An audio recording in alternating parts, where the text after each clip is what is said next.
El Señor esté con ustedes. Y con tu espíritu.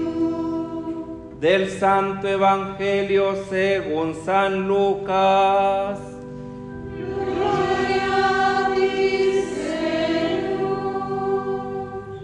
En aquel tiempo, el ángel Gabriel...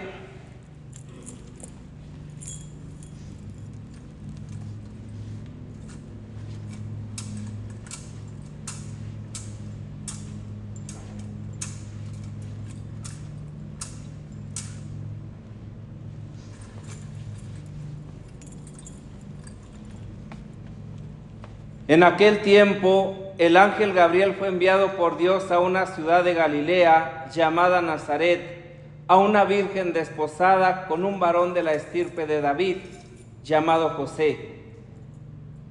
La virgen se llamaba María. Entró el ángel a donde ella estaba y le dijo: «Alégrate, llena de gracia, el Señor está contigo». Al oír estas palabras, ella se preocupó mucho y de pronto se preguntaba qué querría decir semejante saludo. El ángel le dijo: «No temas, María, porque has hallado gracia ante Dios. Vas a concebir y a dar a luz un hijo, y le pondrás por nombre Jesús. Él será grande y será llamado Hijo del Altísimo. El Señor Dios le dará el trono de David, su padre, y él reinará sobre la casa de Jacob por los siglos, y su reino no tendrá fin».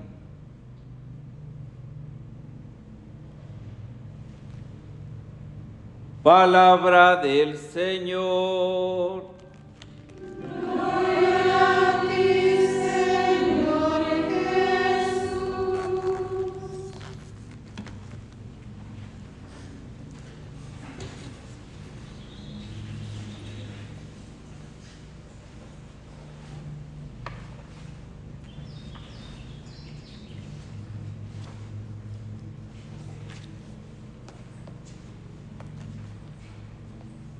El fundamento de la fiesta de hoy nos lo puede dar sin lugar a dudas la segunda lectura tomada de la carta del apóstol San Pablo a los Gálatas. El sentido único y auténtico de la encarnación del Hijo de Dios que leíamos en el Evangelio es simple y sencillamente la salvación de la humanidad. Dios envió a su Hijo, nacido de una mujer, nacido bajo la ley, para rescatar a los que estaban bajo la ley, para que recibiéramos el ser hijos por adopción. Entender el ser hijos por adopción significa el ser salvados, el ser llevados a la gloria del Padre, de donde hemos venido, de donde hemos salido y desde donde existíamos durante toda la eternidad en la presencia de Dios. Evidentemente, la fiesta que estamos celebrando hoy hunde sus raíces precisamente en este plan, en este proyecto de salvación para la humanidad entera. Y la Iglesia ha querido hacerla presente a través de su humilde siervo Francisco de Asís, que fue capaz de arrancarle a Dios este don tan maravilloso como es el de la indulgencia plenaria. Un don que no significa simple y sencillamente en el perdón de los pecados, puesto que éste lo recibimos cada vez que nos confesamos de manera sacramental con el ministro, y esta confesión es válida. En ese momento los pecados quedan perdonados, pero siempre queda la consecuencia del pecado, siempre queda la culpa, y esto es lo que nosotros entendemos que es lo que tenemos que pagar antes de llegar a la presencia de Dios para vivir eternamente con Él. Y entonces, precisamente la indulgencia plenaria reside en esto, ¿sí? O significa esto, la remisión de la culpa. Una vez que una persona ha obtenido la indulgencia plenaria, entonces, así como le han sido perdonados sus pecados, le ha sido borrada la culpa. Y no tiene en absoluto nada, ninguna cuenta que dar a Dios. Y esto es algo maravilloso, esto es algo genial, Esto es algo verdaderamente que es fruto del amor, de la misericordia de Dios, de este Dios que vino a hacerse hombre para salvarnos a todos. Evidentemente, para ello, pues es necesario, desde luego, un espíritu de conversión, un espíritu de oración. Aquel que ore con corazón devoto obtendrá lo que pide, nos dice Primera de Celano 106. Y por eso al principio de esta Eucaristía yo les decía, pidan, ¿verdad? Si oran con corazón devoto, con corazón puro, seguro que el Señor les concederá lo que piden, sin ninguna duda. Esta es una certeza manifestada, revelada por Dios, ¿sí? Y también avalada por Jesucristo y la Santísima Virgen María. Al reino de los cielos solamente se puede llegar de una manera, solamente haciendo acto continuo de conversión, de metanoia, es decir, estando constantemente volcados hacia Dios y darnos cuenta, ir discerniendo, ¿verdad?, qué es aquello que nos va alejando, qué es lo que nos va desubicando, qué es lo que nos va descentrando, para poder nuevamente volver a nuestro centro y hacer siempre lo que le agrada a Dios, lo que es bueno, lo perfecto. Es decir, sin esa íntima transformación y renovación de todos, no se puede llegar a la luz y a la santidad. Y entonces el que nosotros celebremos hoy esta magnífica fiesta de Nuestra Señora de los Ángeles, del perdón de Asís, del milagro de las rosas, llamémosle como querramos, si la indulgencia de la porciúncula significa entrar por este camino de conversión. Yo he hecho un camino de conversión y este camino me lleva a un momento de reconocer mis pecados. Reconozco mis pecados y voy y los confieso. Y una vez que he confesado mis pecados y que el ministro de Dios me ha absuelto, yo voy y hago la penitencia que el ministro ha dejado para que esta confesión sea válida. Ahí es donde comienza mi camino de conversión. No es que voy y me confieso para luego seguir pecando y para después volver a pecar en lo mismo, sino que es una constante referencia siempre a Dios. Y de esta manera, nosotros que hemos sido heridos, manchados por el pecado, ¿sí?, que hemos sido lavados en el bautismo, pero que esta limpieza, esta blancura, esta renovación continuamente se ve manchada por nuestras acciones deliberadas, entonces Cristo mismo nos lava, nos limpia, nos purifica con su sangre preciosa.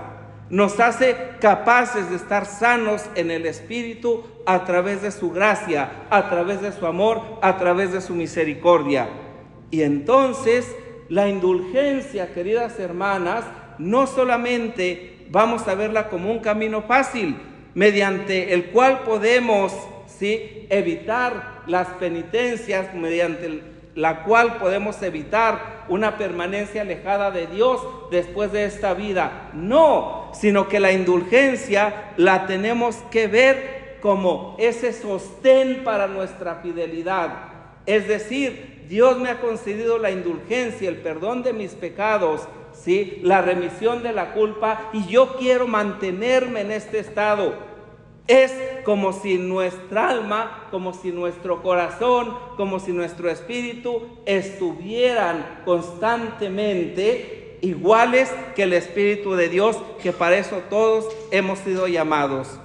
Entonces nos dice la Constitución Lumen Gentium, pero la indulgencia no es un camino más fácil, mediante el cual podemos evitar la necesaria penitencia de los pecados, sino más bien es un sostén que cada fiel, humildemente consciente de su enfermedad, encuentra en el cuerpo místico de Cristo, que de una manera concreta colabora su conversión con la caridad, el ejemplo y las oraciones.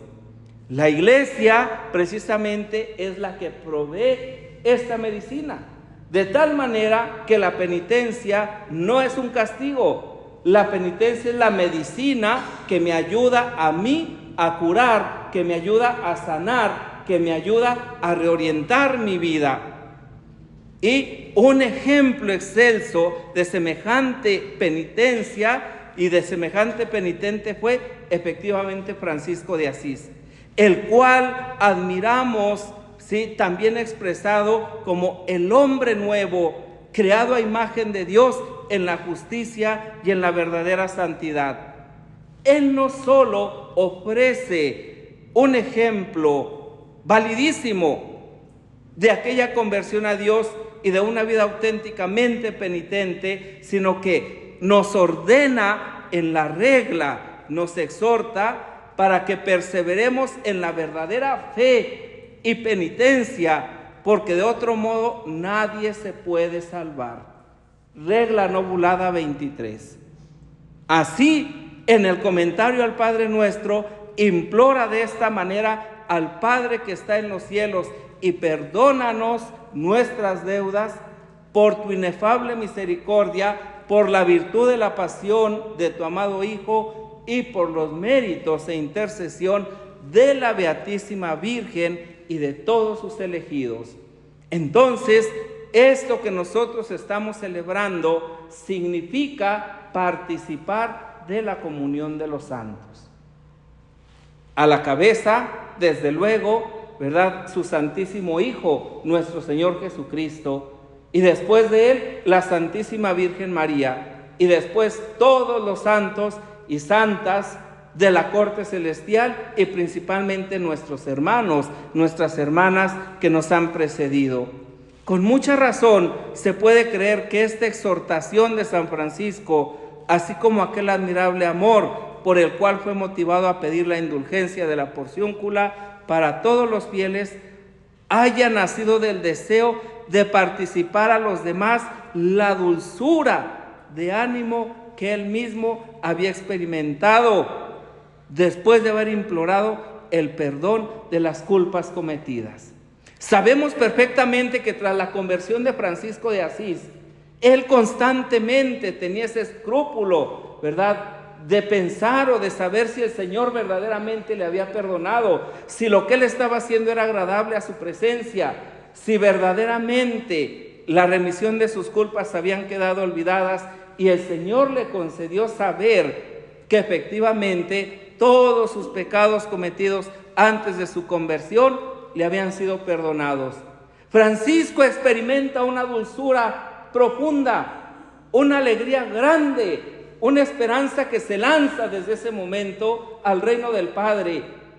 Pero Francisco, al ser un hermano verdaderamente y al ser un padre de tantos hijos e hijas que iba engendrando para la orden, no quiere quedarse solo con este regalo. No quiere apropiarse ni siquiera eso, el don del perdón. Y entonces la súplica de Francisco al Padre, a Jesucristo, es perdonarnos a todos y perdonarnos siempre, en palabras actuales y en palabras del Papa Francisco.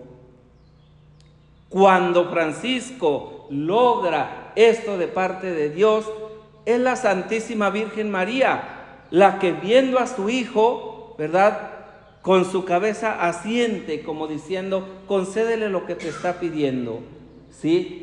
Francisco dice: no quiero días, no un día, no una vez al año, quiero almas, quiero almas, quiero almas.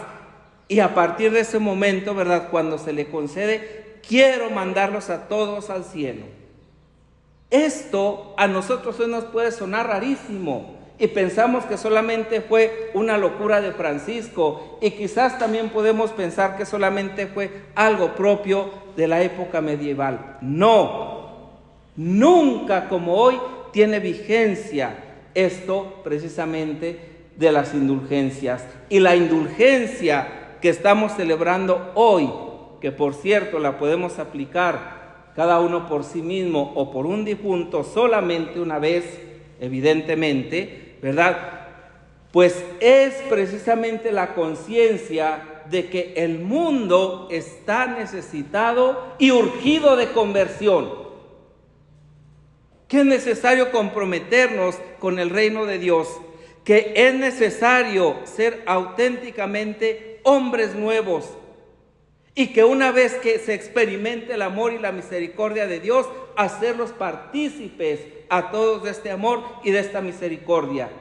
¿No será acaso esta vida de penitencia? ¿No será acaso este encuentro con la misericordia de Dios?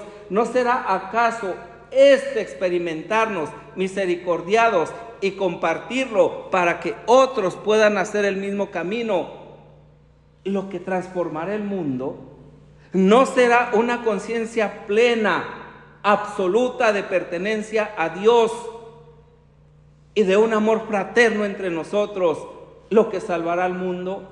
¿No será el experimentar el perdón, la misericordia de Dios de manera absolutamente gratuita, haciéndonos entrar por un camino de penitencia, lo que le dará sentido a nuestra fe, a nuestra esperanza y a nuestra caridad?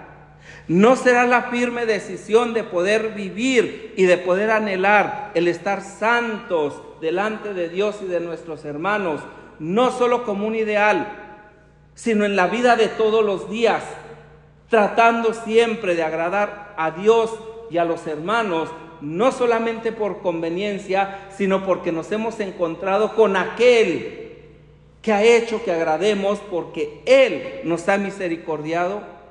Ante esta realidad es necesario, pues, una vida de oración, una vida de penitencia, una vida de encuentro con los hermanos, con las hermanas, para que poco a poco vayamos caminando juntos al encuentro del Señor. Hoy, pues, que celebramos la fiesta de Santa María de los Ángeles y por lo tanto el perdón de Asís o la indulgencia de la porciúncula, pidamos al Señor por la intercesión de la Santísima Virgen María que nos conceda la gracia de permanecer fieles a la vocación que Él nos ha regalado.